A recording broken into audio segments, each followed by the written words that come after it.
This episode of the Fine Homebuilding podcast is brought to you by Zip System Building Enclosures. Regular listeners of the Fine Homebuilding podcast have heard us mention Zip System Building Enclosures, the integrated sheathing and sealing solution system providing a streamlined approach to exterior water, air, and thermal management. But they may not be aware of the multiple resources available to builders with application or installation questions. Huberwood.com has the install detail library and access to the technical information team. How-to information is also available on the Zip System YouTube channel and on Instagram and TikTok by following at Huberwood.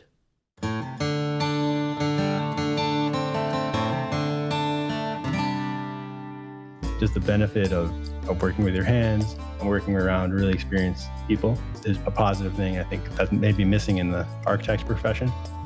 So I would definitely recommend doing that.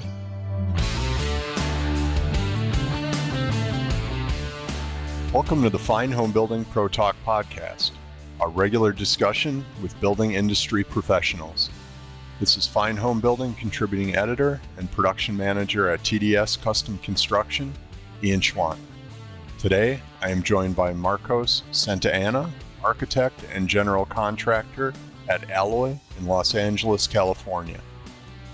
You can find the Fine Homebuilding Pro Talk podcast and the original Fine Homebuilding podcast at finehomebuilding.com/podcast. You can leave feedback and ask questions there too. Marcos, thanks for taking the time to join me today. No problem. Thanks for having me. So I am in the hinterlands of Wisconsin, and it is currently blizzarding with dumping 12 inches of snow and howling 20-mile-an-hour winds. What's it like in LA right now? It's like an iceberg, 40 degrees. Everybody's bundled up. It's terrible, yeah. So we feel your pain in a different way. Yeah, that's about the same kind of weather for you, right? That's pretty abnormal. Oh, yeah, it rarely gets this cold, but it's been a cold winter for us. Wow. So tell us about your diverse background in architecture and building and how it led you to start your own business and found Alloi. Yeah, sure. It all started back when I was a kid. So I was kind of raised in a family of builders and kind of craftsmen. I'm from New York, upstate New York, the Woodstock area. And so I kind of grew up around the trades. My father was a construction coordinator. He helped build some tech centers in upstate New York for IBM and the such. And then my uncle also was a general contractor. So kind of grew up in that world. When I was a kid, we remodeled my parents' house, met the architect, and kind of got the bug right there. And so let's see. So I kind of felt like growing up, it was always a kind of a coordination between design and build, and so I kind of felt like the old school idea of master builder was always instilled in me at a young age. Then I ended up going to architecture school, traveled Europe, went to Spain and Denmark, experienced different types of architecture from European side, and so kind of different world of American design, European design, and so that was kind of the basic startup. Did you ever get a chance to work on the old stock of homes in that Ulster County area of New York? I lived out there for 13 years, and the oldest house I've ever worked on was one of the first houses in Woodstock, which I think dated to like 1735. Oh wow, yeah. We worked on a couple old homes over there. We also did a bunch of work in New York City, Connecticut. We worked on some historical renovation projects as well. Greenwich Village. We worked on a old brownstone. We did some remodeling to that project. We had to work with the historical commission, analyzing ancient photographs and trying to bring it back to the old style. So definitely challenging. Yeah, it's got to be a far cry from being in Los Angeles, where a lot of the stock is newer and a lot of the newer builds are much more modern in style, right? Oh yeah, exactly. It's night and day. A lot of the homes out here we work on, they're kind of like the older stock is maybe 1905, 1910. Those are the kind of older homes that we work on. A lot of the homes are built in the 50s, 40s that we remodel. So yeah, different stock out here. So where did the passive house experience that you got come from, and how does being a certified passive house designer influence your design work? So I feel like just going to architecture school, they always teach you passive house or passive strategies. So there's definitely a difference between passive strategies and passive house. So as an architect, you're learned how you always learn how to deal with natural wind patterns and how to kind of not rely on the mechanical side. But I kind of fell across passive house from the German association. It's been around for a long time. When the state of California started changing the codes, and so I was more curious about how we can not just design passively, which is kind of a bad term because it's more about using the natural environment, but also how to work with active systems to help upgrade the interior environment of homes and that kind of thing. So that was kind of my basic start of passive house. Can you talk a little bit more about the designing passively and using the environment? That's something that I haven't really heard anybody get down into the explanation of. I think it's something that people just automatically tie the two of them together because of the word passive. Yeah, exactly. Well, like for example, the Venturi effect, where you have hot air rises, right? So a couple of our projects, we've designed solar-powered skylights. Press of a button, skylights open. Gets very hot here in LA, especially in the summer. So it's really kind of a nice way to not rely on a mechanical system to evacuate heat. So that's one strategy. Of course, solar analysis is key here in LA. As we talked about earlier in the podcast, with respect to your winter versus the winter out here, big difference, but nonetheless, it does get cold. So analyzing the sun is very critical out here. So in the winter, you're definitely going to want to invite as much sun as possible. But in the summer, alternatively, it's more about blocking the sun.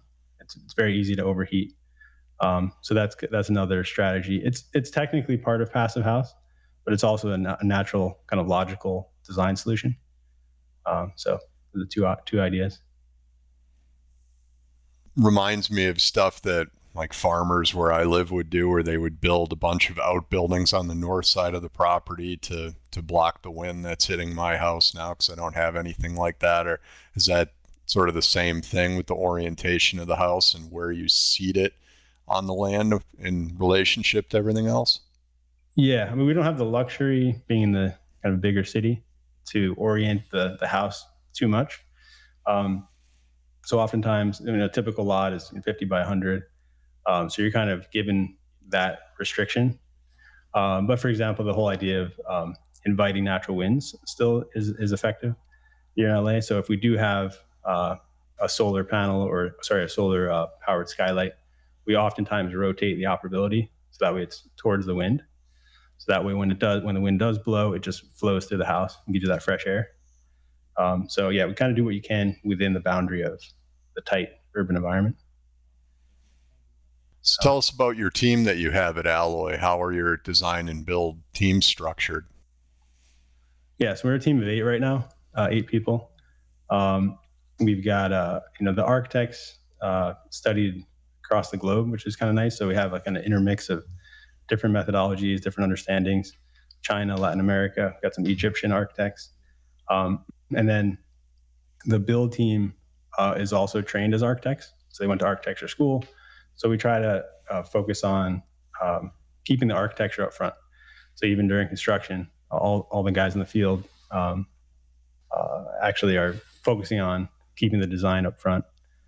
And then, of course, we have financial team and a sales and marketing team as well. It's in-house.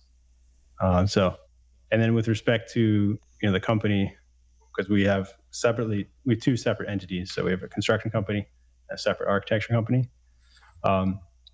So we kind of do that for liability purposes. But at the end of the day, we're 100% integrated. So we oftentimes, we heavily rely on technology. So we're using Co-Construct, we're using Slack for messaging, Asana for project management, starting to switch over to Smartsheet World for more data collection. So what's great about that is the architects pretty much, even at their desk, they're able to see on a day-to-day basis what's happening in the field. So we actually use Slack as a kind of repository for constant updates. So at any time, an architect can see what's happening on all sites all at once, which is kind of nice. When you say your construction team is also trained as architects, are they acting more as project managers on the job sites, and then you're bringing in other trades to do the work? That's right. Yeah. We're project management based. Yep. So we have project managers or on site, and we also have a general manager who also works with the project managers as well. But yeah, so I've been out in LA for about 18 years or so. So we've built pretty good relationships with the different trade partners. So that's actually helped us because I know a lot of the team. There's always the dialogue of the finished carpenter or kind of carpenter led system versus the project management system. And we found that the PM system works well because you can also upgrade and you can expand and contract as needed much quicker. So if you get more work, it's pretty easier. It's a lot easier to handle that work.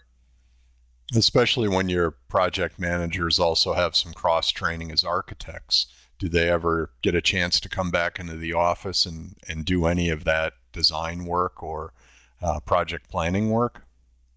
Yeah. We've had, over the years, we've had actually both, vice versa. So we have architects who started in the design world with us, and then they were kind of antsy to get out in the field. So then, we got them out in the field. They were able to manage some projects, talk to the trades. And that's something I think is super critical for both sides. As an architect, I feel like you learn a lot of super critical design details by being in the field.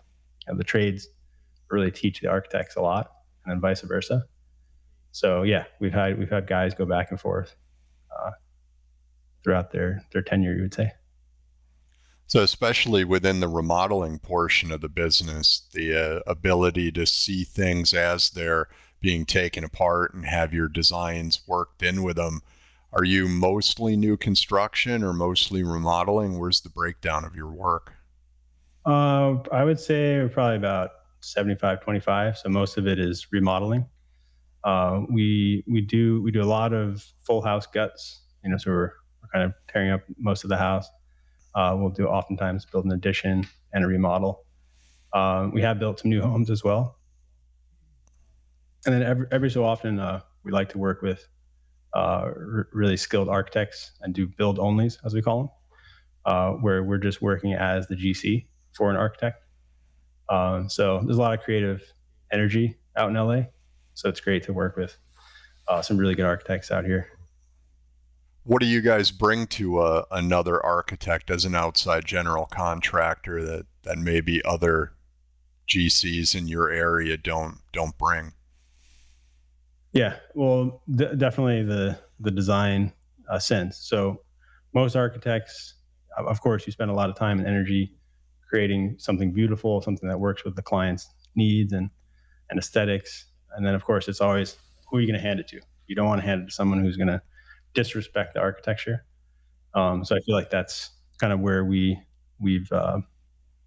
excelled, I guess, in that sense, where we can respect the architecture and they know we care kind of architecture first. And it's also another benefit is having the project managers trained as architects, the sketching ability. So if nothing would ever go wrong, of course, right? But if there's anything that's hidden behind a wall that we need to resolve, or there's a detail that wasn't drawn, it's hard to draw every detail, of course, in every project. But we're able to help them with that as well. And so it's the coordination and the communication is definitely amplified when we can deliver that clear messaging, sketching, that kind of thing. So you've used the term architecture first a couple of times. Talk us through the process that you guys follow when a new client comes in with a design all the way through to the built project, and how that might differ from a new home to a renovation. Yeah. We have a 5-step process, kind of a catchy name. We have the connect, conceptualize, detail, construct, and celebrate stage. So yeah, each one of those is kind of a different process. The connect stage is more involved with the sales process. So for example, if it's a homeowner who wants to remodel their home, the connect would be, we'd have of course, a free digital discovery call through Zoom. And then the next step would be an on-site, what we call an explore session. So that's where we go out to the site and we'll actually spend at least 2 hours or so sketching the project. So we actually have a live design session. If they have a floor plan, great, we can sketch across and talk about different ideas, or we'll just actually walk through the house and generate one on the fly. So that's been really helpful. And then of course, we're throughout the whole process, we're tying in budgets to design. And so after the explore session, we jump into the conceptualize stage. So conceptualize is kind of the historic terminology is schematic design, but we call it conceptualize. And we offer 2 rounds of design. We have code analysis, 3D renderings, floor plans, demolition plans, the whole deal. And then during each of those 2 stages, excuse me, we have a budget updates as well. So the goal of the conceptualized stage is to find out what the client actually is wanting to move forward as far as for phase 1. Oftentimes we'll offer a master plan service as part of the conceptualize, where we can say, all right, if you bought the house, do you want to stay here for 10 years, 20 years? What will be the future developments, throughout the time that you're going to live in the property. So those are kind of 2 options we do in the conceptualize. Detail is where we get into development, developing the plans, bringing our engineers, work together with really good engineers out here in LA, structural, energy, landscape as needed. And we offer our clients kind of a 3-level of service option for the detail stage. So sometimes work with developers, sometimes homeowners. So we try to break that phase down into different levels. And so whether or not we continue with all of the budgeting, all of the renderings and whatnot is depending on what type of service level you're looking for that one. And then as we go to the construct stage, that's when we go through, of course, all the construction process. And then the last stage is to celebrate, and that's the stage in which we're following up with the clients, and usually everyone's super happy because they get to move into their home, and we like to follow up with them, just make sure, see how everything's going. Of course, we have the warranty process as well. So, are you finding that people that are coming to you for the types of projects that you're known for are wanting to stay in their homes long term and take advantage of that more master plan development that you offer? I wouldn't say all of our clients, no. I'd say it's about 50-50. So yeah, we have some clients, even who are homeowners, not necessarily even developers, who maybe only want to stay in their house for 10 years, but they still want to see what's possible. So as a homeowner, they buy a house, they say, okay, I'd like to fix this portion, that portion. But after seeing what's possible, sometimes they change their mind and say, let's jump in for something larger than we expected. So yeah, it's not uncommon to go from, $100,000 budget to $1 million, or 500,000. It all depends. It's all about value, So. And it's got to be different working with a developer or somebody who's doing it from a business model perspective than a homeowner, right? They want different things and have different goals. Yeah, exactly. Yeah, like we designed a house on a super steep hillside, about 30 minutes east of downtown LA for a developer. And so, of course, the developer is trying to maximize the square footage, right? So um, the codes in LA, I wouldn't say they're easy, so there's a very tricky. So the planning department makes it really tricky, and especially if you're on a hillside. So they have these terminology called encroachment plane, where it as you go up in height, they want you to step back as you go taller to provide daylight to neighbors, and especially on the hillside, that is challenging to work within. So we use Revit and different 3D softwares, Lumion, and so it's helpful to map out the topography, overlay these encroachment planes. But like the different developers, like for example, this project I was talking about, it changed hands. It was like about 3 times before it got built. So it was like, you could tell, yeah, it's you work with a developer, you got to stay on your toes. How do you go about tracking the budgets and staying on top of all of the costs as you're doing the design work? Yeah. So for us, we don't present a design without a budget. So it's always tied together. Our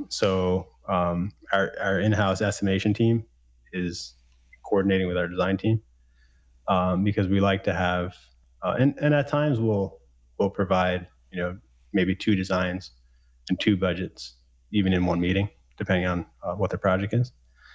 And so, yeah, we have an estimating system that we use in the conceptualized stage, which is different than as you go to detail. As of course, as you go down through the process of design, the budgeting gets more and more accurate. So usually towards the end of the detail stage, that's when we start bringing our trades in and do job walks and that kind of thing, get more accuracy. But yeah, we just feel like it's important to stay on budget as well.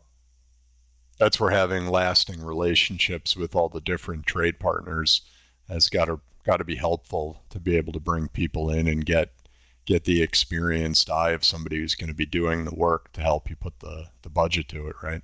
Oh yeah, exactly. Yeah, and it's kind of a balancing act as well, because we don't want to wear out the guys from constant budgeting and changing the design. So that's why we kind of rely on our historical data in the beginning, and then as the project progresses, we start engaging. How challenging has it been to work with that historical data over the last couple of years, especially in a pretty major metropolitan area like LA? Yeah. Oh yeah, it's super easy. It's just like 1, 2, 3, and you're all done. Yeah. Yeah. There's no fluctuation. Yeah, it's been tough, but every project's different. So we really have to analyze. We get into a lot of detail. Even for the kind of the ballpark budgeting, we're still doing behind the scenes analyzing, even like job site access, for example. The ADU concept, the accessory dwelling unit concept, has been taken off for a while. So we get a lot of clients who are wanting to build in a backyard. So on a flat lot, it's obviously completely different than if you're on a super steep hillside. So a lot of the homes are, you have like a 5-foot side yard in each way. So getting in equipment and excavation equipment and hauling, all that stuff, it comes, as you know, comes into play when you're doing your budget analysis. So very tricky. Yeah, and it can be the last thing on somebody's mind that they want to hear from you when you show up at their house to take a look at their site, and when you try and explain to them there's no room to get anything back here. Yeah, exactly. Yeah, it's yeah, go ahead. No. Oh no, I was just saying, yeah, it's the kind of voice of reason comes into play, and then that's where you got to figure out, there's a budget increase, or is there a scope decrease, But yeah, it's all about, geometry, logic, so. Do you find that giving somebody the two budgets helps out with tempering that if you come in with a really high budget because of some existing conditions that you can't do anything about? Is that where the second concept can come in? Yeah. And even in a conceptualized stage, we'll provide a design and a budget that meets their financial, their initial financial goal. But at the same time, a lot of our clients will have a wish list that may not match their budget. So we will also do right. And very, very rare. That never happens. Sometimes that happen. Yeah. So that's where the second option comes into play, because especially when they're trying to find an architect that can deliver a lot of creativity, they want to make sure that they get what they pay for. And so we do also provide, look, this is what the project will look like. Here's what the budget looks like if you accomplish all of your wish lists, versus just, how much can you get out of that with your original budget.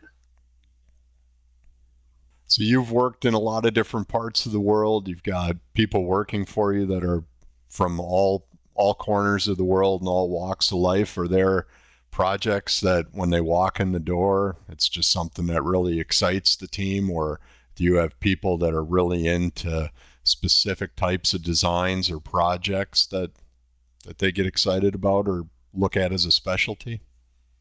Yeah. Well, a lot of the projects that bring in different types of design from across the world, I think, is really what inspires a team. So a lot of the like the Japanese minimalism, Scandinavian design, we get a lot of clients actually who are look for us and come to us for those types of designs. We also work with feng shui and energy flow and that kind of thing. That guides a lot of the design. Another aspect of being in LA, we have a lot of history of mid-century modernism. So if we have a client that comes in and says, hey, look, we have a mid-century modern house, we want to remodel it, or we have like an old school track home, we want to convert it to mid-century modernist aesthetics. Those are projects that our team loves. So yeah, that's kind of a basic backstory of what type of project. And then we just have, general clients who are looking for us to deliver something where it's going to change their mindset. Because a lot of, living in a house, you're spending a lot of time in the house. So if you can live differently through the creative design, that's pretty impactful on someone's life. And so if a client comes to us and they understand what we can deliver, not necessarily what we will deliver, but the opportunity of transforming their lives, I think that's exciting to us. It's interesting that you get people who have a 50s post-war track home that they want to turn into a mid-century modern. I worked with a couple of architects in New York, and I used to tell them if they could come up with something cool to do with a raised ranch, they'd have a lot of people looking for their services in Dutchess and Ulster County, because there's so many of those that were built en masse that aren't modern or interesting, but could use an architect's touch to maybe make them something that they don't appear to be. Is that something you guys do a lot of, or is it more of a one-off based on somebody purchasing or ending up with a house that they'd rather have something like the mid-century modern? Yeah. Two projects come to mind. One project where it was a house built in the 40s, pretty traditional home. This client, they were Asian clients. They were interested in feng shui, and they also we ended up calling this project the Zen Modern House. So there's a lot of Asian influence. So that project ended up being kind of a blend between contemporary architecture and a little bit of the Zen feel. So that was a complete transformation of like a post-war home. And this other project I was thinking of, we call it the Wagoya house. So Wagoya in Japanese is an explanation of post and beam, which is a lot of the carpentry and the joinery comes from that world. So this house was a one-story post-war house, and the client really wanted us to transform it into something that was more like an Eichler home. So the front facade was all basically a curtain wall out of glass and steel, and we wrapped the steel in wood.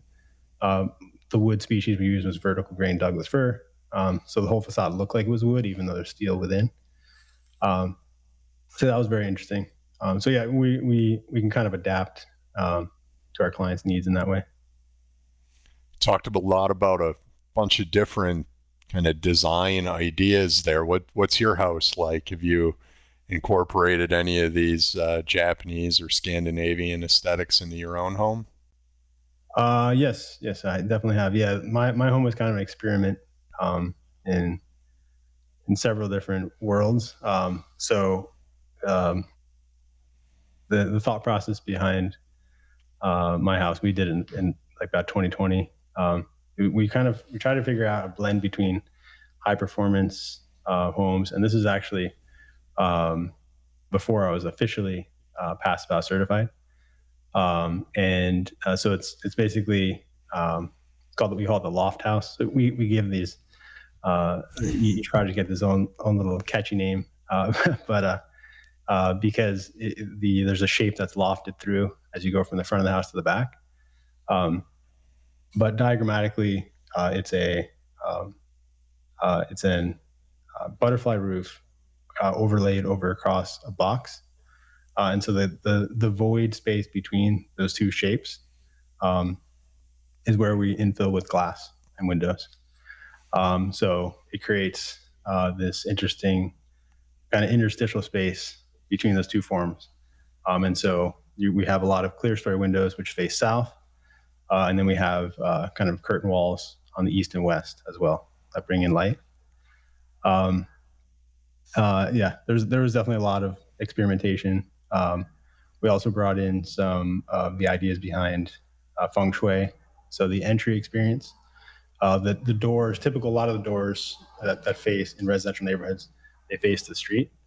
And so depending on how much, kind of how spiritual you want to get, there's a lot of spiritual side of feng shui. There's also a logical side of privacy, security, fresh air, ventilation, that kind of thing. So for my house, we offset the door entry. So the door entry is perpendicular to the street. So that forces you to rotate as you get in. And so if you go back to the spiritual side, that's where the energy flow comes to play, where you're kind of stopping the energy flow and you're kind of harnessing it in the entryway and slowing it down. So a lot of the design that we try to complete is trying to slow time, which is sort of getting people to relax and inviting a calm environment. So if we can create something where, for example, after a long, hard day of work, you come back to your house and you instantly get the sense of peace. And so that's sort of a feng shui idea, but it's also kind of connected to like the Scandinavian lifestyle of like coziness and calm and peace. So, that was a couple ideas, but yeah, there's a lot of different aspects of the house where we've developed, like even the front entryway. So as you enter the house, you pass through the door, and then you have the foyer. And so the Japanese foyer is genkan, and so it's a place to take off your shoes before you enter the house because they're very into cleanliness. So we kind of adopted that into the house. The house has it's one-story house, but it has 4 different levels. So the living room level is one level, the kitchen dining and some bedrooms are upper level or second level, and the primary suite drops down to a 3rd level. And then we have a roof deck, which is the 4th level. And the roof deck is created by having these skylight shafts that protrude past the roof. So there's a lot of different aspects that we're kind of playing with, and we Do you ever definitely bring figured it out on that house and had some fun. Do you ever bring potential clients there and walk them through it and give them the full explanation of why you experimented with different things? Yeah, we definitely do. Yeah, and the other thing is, the outside of the house is all black, so we have black plaster on the exterior, and on the inside everything is pretty much white. And so most clients, some of our clients get scared when they walk in. It's completely, it's sort of the feeling you get when you walk into a contemporary art museum. That was another basis of trying to minimize everything, so that way there's less clutter, there's less distraction. But yeah, we had some fun. We created some creative cabinetry, a lot of hidden doors, hidden cabinetry. We got like the shoe closet is tough to find. You got to touch walls here and there and try to figure out if something opens. Hidden pockets for drapery and whatnot. So yeah, we had some fun. The black and white idea is really cool. That was a theme that my wife and I used for our house that we built probably around the same time that you built yours, and it was much more of a carpenter's experiment with building high performance. But I had the idea to build the garage as a small black box in front of the house, which is a larger white box. And it was pretty interesting to get feedback from people as they drove by asking me why I switched the shingle color as it went from the garage to the roof of the house. Like, did you run out of black shingles or something like that? It's interesting to see how people react to things that strike them as different, right? Yeah, exactly. Yeah, I think it's good to mix it up because, even as we're a kid, when you first draw the first house, it's always a pitch roof with the smokestack and the corner sun. So, you know what I mean? So it's good to kind of deconstruct the idea of building and transform your mind. And getting people to think about their surroundings and how they interact with them too has got to be an important part of what you do that you can show off with that house. Yeah, it's definitely helpful. Because oftentimes the other homes, people are living in their house. Sometimes we'll bother them and see if we can bring in some new clients. But yeah, it's definitely nice to have a kind of a showpiece. So you've got some pretty intense stuff that you do outside of work with mountain climbing and martial arts and a few other things that you've got in your bio. These help you reset your mind, or are they, other benefits that you get professionally from doing something that intense when a lot of other people would be trying to relax? Yeah.